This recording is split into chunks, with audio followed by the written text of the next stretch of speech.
ആർക്കൊക്കെയാ business expand ചെയ്യണ്ടേ? Expansion, right? Ready?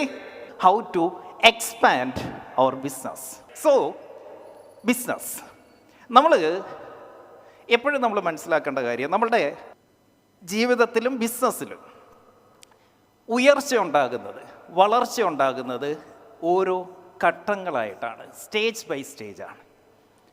നമ്മൾ നമ്മുടെ തുടക്ക സമയത്ത് നമ്മളെന്തായിരുന്നു, നമ്മൾ ആ കുട്ടിക്കാലം അല്ലേ, അത് കഴിഞ്ഞ് നമ്മൾ ആ നേഴ്സറി പോകുന്ന ഒരു കാലഘട്ടം, അത് കഴിഞ്ഞ് നമ്മളൊരു 5ാം ക്ലാസ് വരെയുള്ള കാലഘട്ടം, അത് കഴിഞ്ഞ് നമ്മുടെ ഒരു ഹൈസ്കൂൾ കാലഘട്ടം, അത് കഴിഞ്ഞൊരു ഹയർ സെക്കൻഡറി കാലഘട്ടം, പിന്നെ ഗ്രാജുവേഷൻ അല്ലെങ്കിൽ PG കാലഘട്ടം, അത് കഴിഞ്ഞ് ജോലിക്കാരനെന്നുള്ള കാലഘട്ടം, അത് കഴിഞ്ഞ് ഒരു കുടുംബം, കല്യാണം, അങ്ങനൊരു കാലഘട്ടം, അത് കഴിഞ്ഞ് അച്ഛനായി മാറിയ അല്ലെ അമ്മയായി മാറിയ മറ്റൊരു കാലഘട്ടം, റൈറ്റ്? ഇനി അത് കഴിഞ്ഞ് മുത്തശ്ശനാകുന്ന ഒരു കാലഘട്ടം.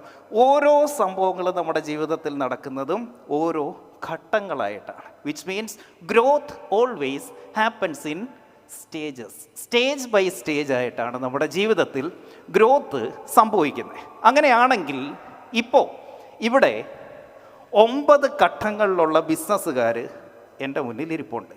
എത്ര സ്റ്റേജാ? 9 സ്റ്റേജസ് ഓഫ് ബിസിനസ്. നിങ്ങൾ എവിടെ നിൽക്കുന്നു എന്ന് ആദ്യം പഠിച്ചിട്ട് നമുക്ക് മുന്നോട്ട് പോകാം. എവിടെയാണ് ഞാൻ നിൽക്കുന്നത്? 1ാമത്തെ ലെവലിൽ ഇവിടെ ഇരിക്കുന്നവർ, ലെവൽ നമ്പർ 1, ഇവരെ വിളിക്കുന്ന പേര് ഡ്രീമേഴ്സ് എന്നാണ്. ഡ്രീമേഴ്സ്. ആരാണിവർ? ഡ്രീമേഴ്സ്. ഡ്രീമേഴ്സിൻ്റെ പ്രത്യേകത, ഇവരൊരു ബിസിനസ് തുടങ്ങിയതേ ഉള്ളൂ, ഇല്ലെങ്കിൽ തുടങ്ങാൻ പോകുന്നതേ ഉള്ളൂ. അതുകൊണ്ട് തന്നെ ഇവരുടെ turn over will be between 0 to 30 lakhs. 30 ലക്ഷം രൂപ വരെ ടേൺ ഓവറുള്ള ആരൊക്കെ ഉണ്ടോ നിങ്ങളെല്ലാവരും ഏത് കാറ്റഗറി പെടും? ഡ്രീമേഴ്സ്. ഒരു ആശയം മുന്നോട്ട് കൊണ്ടുവന്നു, ഈ ആശയം സ്വീകരിക്കപ്പെടും എന്നൊരു സ്വപ്നം കണ്ടുകൊണ്ട് നടക്കുകയാണ് നമ്മൾ. ആരൊക്കെയുണ്ട് ഡ്രീമേഴ്സ് ഇവിടെ? Level 1 dreamers. Yearly turn over less than 30 lakhs. കൈവങ്ങട്ടെ. യെസ്. നിങ്ങൾക്കുള്ള ഒരു പ്രൈമറി ക്വസ്റ്റ്യൻ, നമ്മൾ ഈ ഓരോ സ്റ്റേജിൻ്റെ അകത്തും 4 കാര്യങ്ങളാണ് നമ്മൾ പഠിക്കാൻ പോകുന്നത്. ഒന്ന്, what is your primary question? ഈ 1ാം സ്റ്റേജിൽ നിൽക്കുന്നവരെ സംബന്ധിച്ച് ഏറ്റവും ആദ്യത്തെ അവരുടെ കൺഫ്യൂഷൻ അല്ലെങ്കിൽ അവരുടെ ചോദ്യം ഇതാണ്, how can I get started? എവിടെ തുടങ്ങണം? എങ്ങനെ തുടങ്ങണം? ഏത് പ്രൊഡക്റ്റിൽ തുടങ്ങണം? ഏത് മാർക്കറ്റിൽ തുടങ്ങണം? ഏത് പ്രൈസിൽ തുടങ്ങണം? ഓഫീസ് വേണോ വേണ്ടയോ? ഇങ്ങനെയുള്ള പല ചിന്തകൾ. സോ പ്രൈമറി ക്വസ്റ്റ്യൻ എന്താ? എഴുതിക്കോ. How can I get started? എങ്ങനെ എനിക്ക് തുടങ്ങാൻ പറ്റും? That's your primary question. നിങ്ങൾക്ക് next is a breakthrough question. Breakthrough question.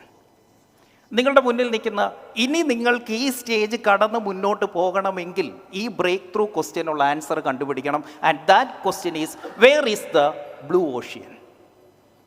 Blue ocean. എന്താണ് ബ്ലൂ ഓഷ്യൻ? എൻ്റേതായ രീതിയിൽ വ്യത്യസ്തമായി മറ്റാരും ചെയ്യാത്ത എന്ത് കാര്യം എനിക്ക് ചെയ്യാൻ പറ്റും? എന്ത് വാല്യൂ എനിക്ക് മാർക്കറ്റിലേക്ക് കൊടുക്കാൻ പറ്റും? That is your breakthrough question. ഇതിനുള്ള ഉത്തരം കണ്ടുപിടിച്ചാലേ നിങ്ങൾക്ക് നെക്സ്റ്റ് സ്റ്റേജിലേക്ക് പോകാൻ പറ്റൂ. പക്ഷേ ഈ സ്റ്റേജിൽ നിൽക്കുന്നവർക്ക് ചില പ്രോബ്ലം ഉണ്ട്. They are having some problems. എന്തൊക്കെയാത്? Lack of clarity, lack of direction. എങ്ങോട്ട് പോകണം, എന്ത് ചെയ്യണം എന്നറിയില്ല. ഒരു ക്ലാരിറ്റി ഇല്ല. മൊത്തത്തിലൊരു പുക, ഇങ്ങോട്ട് തെളിഞ്ഞു വരുന്നില്ല. ഇവിടെ വെച്ചൊരു ഓപ്പർച്യൂണിറ്റി ഉണ്ട്. സ്റ്റേജ് 1ൽ നിൽക്കുന്നവർക്ക് ഒരു ഓപ്പർച്യൂണിറ്റി ഉണ്ട്. അതെന്താണെന്നറിയോ? ഒരവസരമുണ്ട്. എന്താണെന്നറിയോ? It's easy to lose. തോക്കാൻ പറ്റിയ ഏറ്റവും നല്ല സമയം ഇതാണ്. പരാജയപ്പെടാൻ പറ്റുന്ന ഏറ്റവും നല്ല സമയം ഏതാണ്? സ്റ്റേജ് 1. കാരണം നമ്മൾക്ക് ഒരുപാട് ഐഡിയാസ് ഉണ്ട്. നമ്മൾ ബിസിനസ് ഓണേഴ്സാണ്, നമുക്ക് 100 കണക്കിന് ഐഡിയാസ് വരും. പക്ഷേ ഈ ഐഡിയാസിനൊരു പ്രശ്നമുണ്ട്. 2 തരം ഐഡിയ ഉണ്ട്. ഏതൊക്കെയാണ്? 1 ബാഡ് ഐഡിയ, 2 ഗുഡ് ഐഡിയ. അപ്പോൾ ഇത് ഗുഡ് ഐഡിയ ആണോ ബാഡ് ഐഡിയ ആണോ എന്ന് ടെസ്റ്റ് ചെയ്യാൻ പറ്റുന്ന ഏറ്റവും നല്ല അവസരമാണ് സ്റ്റേജ് 1. നമ്മൾ ഈ പറയാറില്ലേ, വീഴുകയാണെങ്കിൽ ഒറ്റടിക്ക് വീണേക്കണം, സ്ലോ മോഷന് വീഴാൻ നിൽക്കരുത്. എങ്ങനെ? 2ാമത്തെ ലെവൽ 2. ലെവൽ 2വിലേക്ക് വരുമ്പോൾ നിങ്ങളുടെ പേര് മാറും. ഡ്രീമർ അല്ല, ഫൗണ്ടർ. ലെവൽ 2 എന്താ? ഫൗണ്ടർ.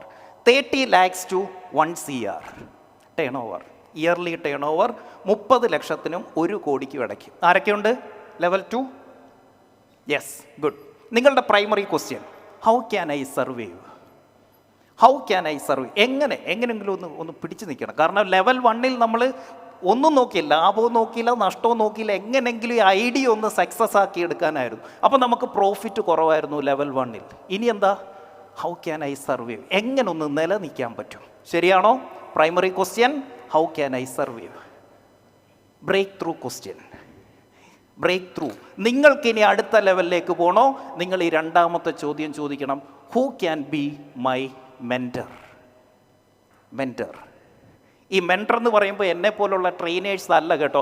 ആ ഇൻഡസ്ട്രിയിൽ നിങ്ങൾ ചെയ്യുന്ന കാര്യം നിങ്ങൾക്ക് മുന്നേ ചെയ്ത് തീർത്തവർ, അങ്ങനെ ഒരാളെ കണ്ടെത്താൻ പറ്റണം ലെവൽ 2. നിങ്ങളുടെ ഇൻഡസ്ട്രിയിൽ എക്സ്പീരിയൻസ് ഉള്ള, നിങ്ങൾക്ക് മുന്നേ ഈ കാര്യങ്ങൾ ചെയ്തിട്ടുള്ള ഒരാൾ നിങ്ങളുടെ മെൻറ്ററായിട്ട് വരണം ലെവൽ 2. ബ്രേക്ക് ത്രൂ വാങ്ങണമെങ്കിൽ എന്ത് ചെയ്യണം? You should find a mentor who is more experienced than you. Problem, lack of capital. Problem എന്താ? Lack of capital. ക്യാപിറ്റൽ ഇല്ല. ഓപ്പർച്യൂണിറ്റി, രണ്ടാമത്തെ ലെവലിൽ ഒരു ഓപ്പർച്യൂണിറ്റി ഉണ്ട്. You can fail fast and move on quickly. തോക്കുകയാണെങ്കിൽ ദയവ് ചെയ്ത് മാക്സിമം രണ്ടാമത്തെ ലെവലിൽ വെച്ച് തോക്കണം. ഇതിനപ്പുറത്ത് തോറ്റാൽ നിങ്ങൾ കടക്കാരനാവും. ഇവിടെ വരെ നമ്മുടെ കൈ പൊള്ളത്തില്ല. നിർത്തുന്നെങ്കിൽ ബിസിനസ് ഇവിടെ വെച്ച് നിർത്തിക്കണം. ഏത്? ലെവൽ 2. കാരണം കൈ പൊള്ളുന്നതിനൊരു ലിമിറ്റുണ്ട്. അതുകൊണ്ടാണ് പറയുന്നത്, നമ്മൾ കടം വാങ്ങി ബിസിനസ് ചെയ്യാൻ പാടില്ല. കാരണം എന്താ? 2 തരം ഐഡിയാസ് ഉണ്ട്, good idea and bad idea. എൻ്റെ ചോദ്യം ഇതാണ്, what if you are trying to grow a bad idea using debt?